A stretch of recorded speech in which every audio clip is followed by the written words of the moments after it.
Assalamualaikum warahmatullahi wabarakatuh. Waalaikumsalam warahmatullahi wabarakatuh. Selamat malam Bapak-bapak semuanya. Malam. Baik, sebelum saya membahas apa tujuan saya datang ke sini, alangkah baiknya kita melakukan perkenalan diri terlebih dahulu.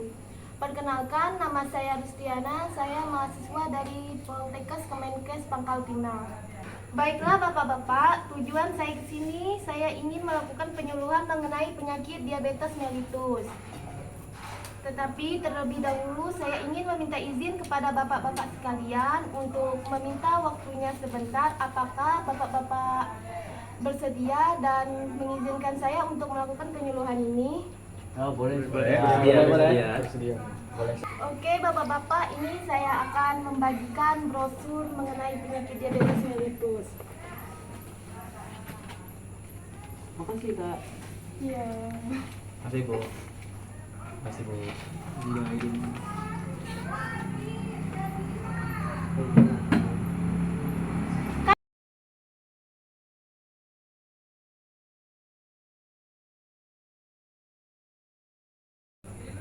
Sebelumnya, apakah Bapak-bapak sudah pernah mendengar apa itu penyakit diabetes mellitus?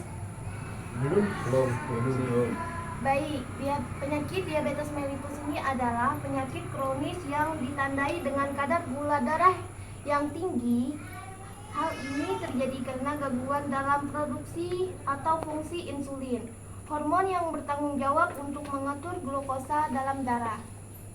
Diabetes ini dibagi menjadi 3 tipe, yaitu tipe yang pertama, penyebabnya sistem kekebalan tubuh yang menyerang dan merusak sel-sel beta di pankreas yang memproduksi insulin. Pengelolaannya seperti melakukan injeksi insulin seumur hidup, atau pengelolaan juga meliputi diet sehat dan olahraga. Gejala satu ini yaitu sering merasa haus, sering buang air kecil, dan penurunan berat badan secara drastis. Adapun tipe diabetes yang kedua, penyebabnya yaitu tubuh tidak dapat menggunakan insulin dengan baik dan pankreas tidak dapat memproduksi insulin yang cukup. Faktor resikonya yaitu kelebihan berat badan, kurang aktivitas fisik, riwayat keluarga. Riwayat keluarga ini seperti kayak ada keturunan dari penyakit itu. Dan usia yang lebih tua. Pengelolaannya melibatkan diet atau olahraga secara rutin dan dalam beberapa kasus obat atau insulin. Gejalanya sering haus, sering buang air kecil, rasa lapar yang berlebihan. Diabetes yang ketiga yaitu gestasional, terjadi selama kehamilan dan biasanya hilang setelah melahirkan. Namun ini meningkatkan resiko terkena diabetes tipe pengelolaan seperti diet atau aktivitas fisik dan pemantauan gula darah. Baik, apa-apa saja sih gejala terkena diabetes mellitus ini? Gejala utamanya seperti cepat lapar, sering haus, dan sering kencing.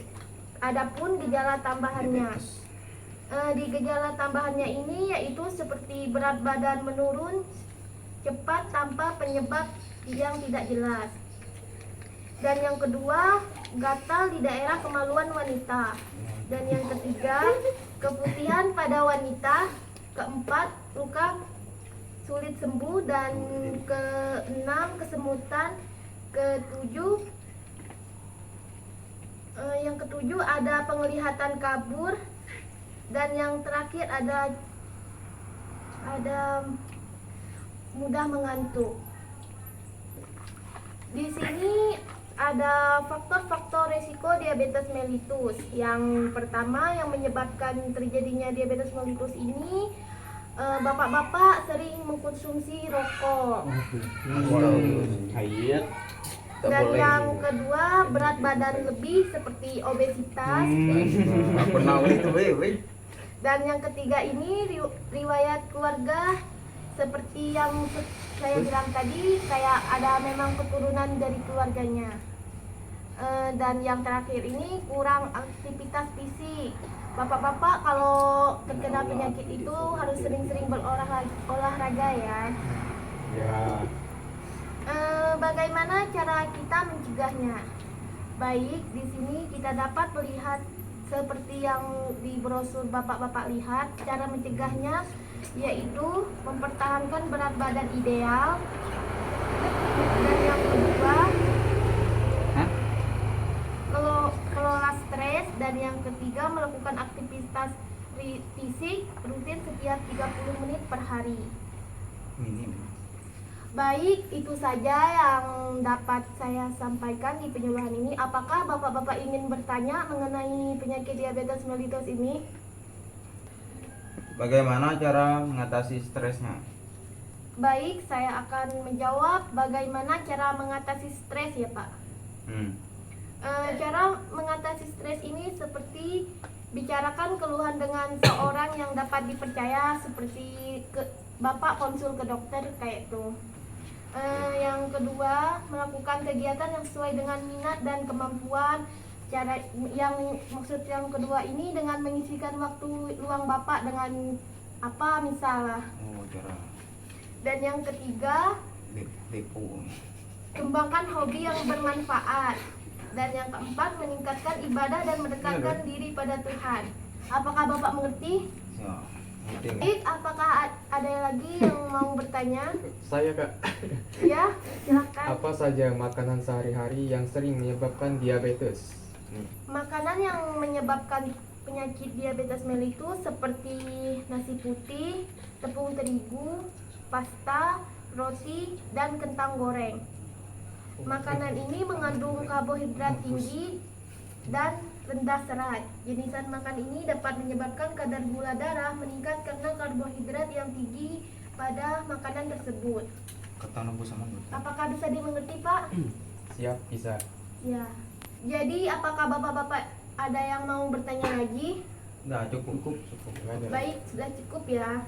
Terima kasih kepada bapak-bapak sudah mau bertanya dan mendengarkan penyuluhan saya pada malam hari ini.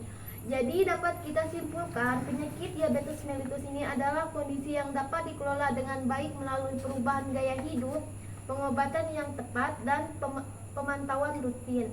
Penanganan yang baik dapat membantu penderitaan untuk hidup produktif dan mengurangi risiko komplikasi jangka panjang. Baiklah, penyuluhan malam ini akan saya tutup, saya akhiri. Wassalamualaikum warahmatullahi wabarakatuh. Waalaikumsalam.